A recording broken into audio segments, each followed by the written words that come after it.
We're going to start out with Dr. Chris Hash, and she's from the School of Social Work.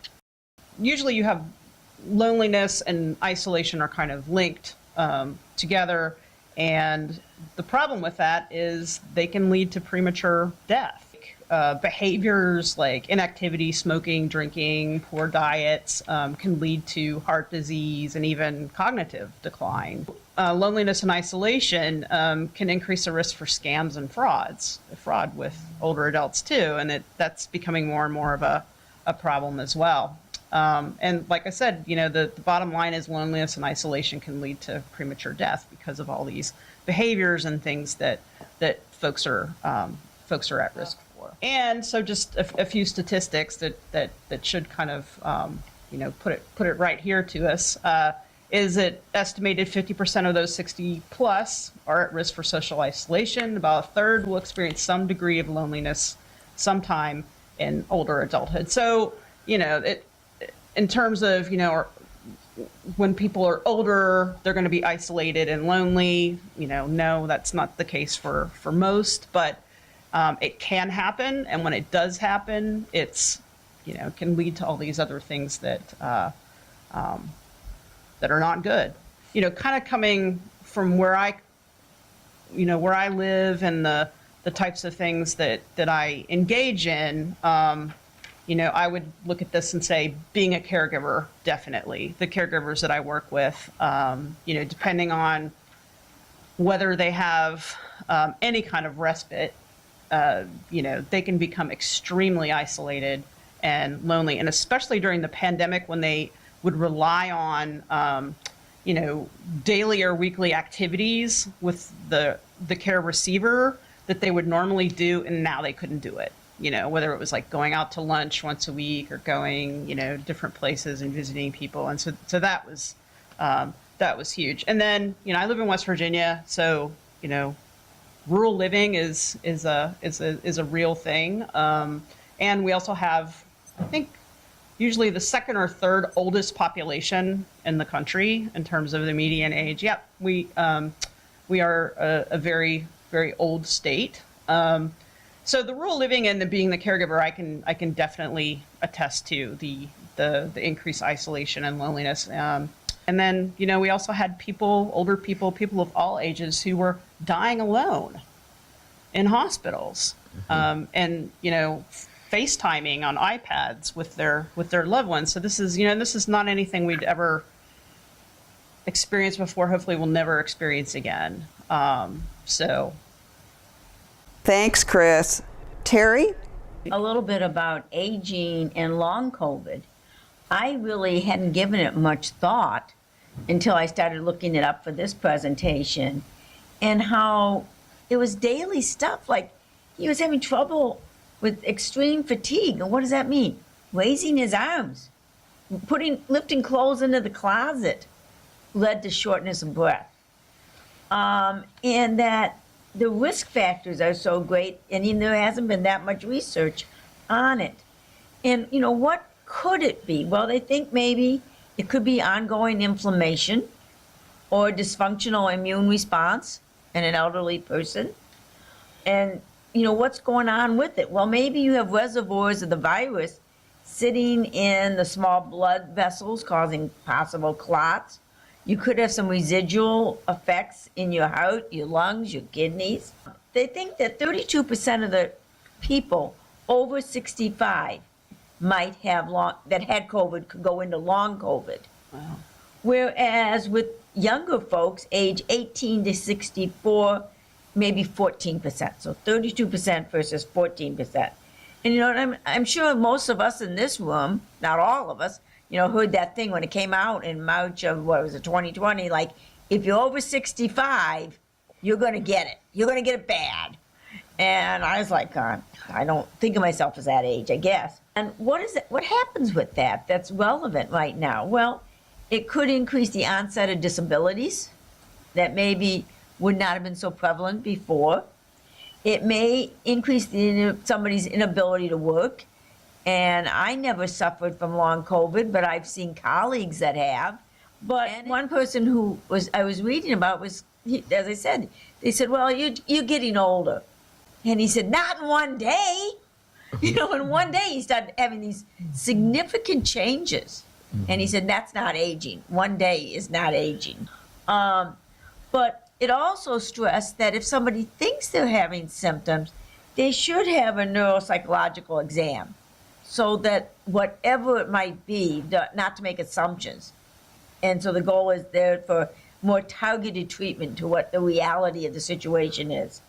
It just means be patient, take time, go a little bit every day.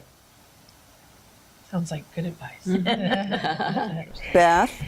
Wanted to focus a bit back on, loneliness and social isolation really were the result of COVID for many individuals. It also then became the antecedent or the cause then of other issues. And psychologically, emotionally, things like anxiety and worry, depression, low mood, low energy. Anybody feel just kind of tired all the time? Mm-hmm. You used to get up at 6 or 7 and kind of be ready to go, and then it became 9 o'clock and the alarm's going off and you still don't feel like you're ready to get out of bed. Lots of these pieces also resulted in, I think, a lot of social sensitivity for us. We interpreted situations negatively. We took small things and maybe we blew them into larger things. I can't tell you how many conversations I had, particularly with seniors, around the contact that they were having with family members over the phone or maybe in some other small way, that small things became huge. Mm-hmm. They were interpreted in very large ways. And in some ways, that's not surprising because you didn't have a lot of behavior, a lot of interaction, so you tended to focus on those. And again, everyone was going through, I think, their own personal trauma. But I think some of that social sensitivity has also been left with us. I think a lot of us are feeling like if someone touches us, that we feel it more intensely than we did prior to the pandemic. So one of the things that I wanted to just talk about is, what do we do? What are the things, as Terry and others, first of all, coming here today, this is a really great step. So this is about raising awareness. This is also about coming together and being part of community. This is wonderful. Normalizing the experience and not judging yourself. So not kicking yourself for what you haven't done, right? Well, I missed, going to that OLLI program. I haven't talked to Angela in 3 months. I'm uncomfortable about coming back. I don't really know how to interact. Don't judge yourself, right? Everyone, again, has gone through a very, very challenging time and experiences. While not judging yourself, it's still important to self-examine. So in order to change a behavior, you need to know what you're doing, right? What's the behavior you're engaging in, and what would you like to change? Are you wanting to dip your toe in the water a little bit and do something pretty brief? Do you want to go out in the community and, walk in nature? Nature is wonderfully restorative for us. It's a way to also interact with others, but in a way where you're doing an activity where you don't necessarily have to be face-to-face at a table and feel all that social pressure and be able to interact maybe as you felt more comfortable before the pandemic. And also don't expect that it's going to be 100% positive every time, right? So you may have felt kind of anxious. You may have felt tired. These might not have been your experiences previously, but this is part of getting back into it, is that it's kind of like learning to ride the bike again. You're a little, you don't have your balance quite yet, right? So you need to get your balance back. Focusing on engaging in activities that bring you joy and happiness, as well as fulfillment, right? I don't know how many of you have tried some meditation, but there's many, many opportunities online. You can do YouTube and learn some things around meditative practices. They're great for your heart, great for a variety of systems in your body. Establishing, maintaining, and reestablishing those emotionally supportive relationships. I lost my dad during COVID. He didn't die of COVID, but he never got off oxygen.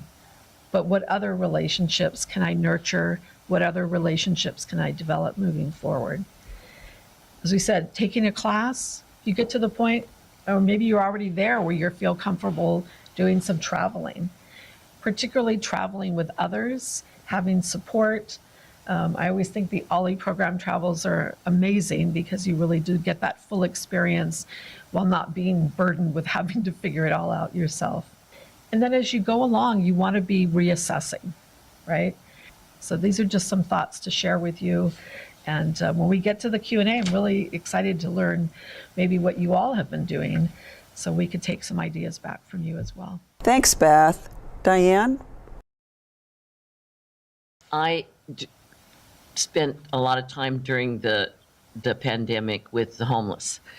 And if you can imagine how tough it is for you as seniors, all of us as seniors, can you imagine being homeless, being unhoused? But the interesting thing was during the pandemic, none of our people that we see regularly, and we have seen 365 individuals this past year in our clinics.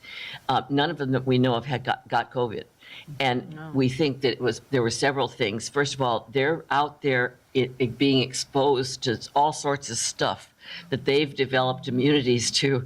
You know, it's like babies, you know, that get exposed to germs and stuff early, they develop an immunity. Well, I think our homeless people did the same thing. The other thing is that the encampments kept getting broken up, and so they were isolating naturally because they didn't want to get together because they would get the police coming in and taking them, separating them. So they lived much alone. So not just because of COVID, but because they were unhoused, and it's dangerous sometimes to be around people, and women especially get robbed and raped during the night, mostly. So they sleep during the day and stay up at night.